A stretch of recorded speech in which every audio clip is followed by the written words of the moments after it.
अदब की हद में रहने से सुखन मेला नहीं होता। और जिंदगी का दूसरा उसूल ये है कि मैं इसलिए जिंदा हूँ कि मैं बोल रहा हूँ, मैं इसलिए जिंदा हूँ कि मैं बोल रहा हूँ, दुनिया किसी गूंगे की कहानी नहीं।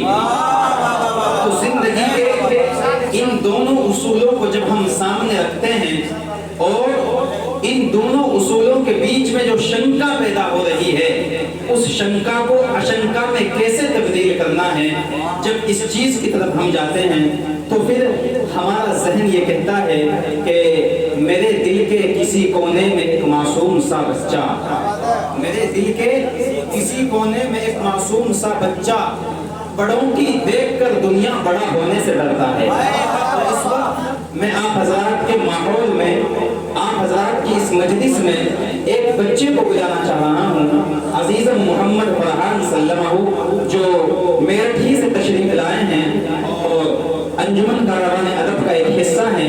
मैं इस वक्त उनसे मुल्तमिस हूं कि तशरीफ लाएं और अपने कलाम से नवाजें। अजीज़म मोहम्मद फरहान सल्लल्लाहु।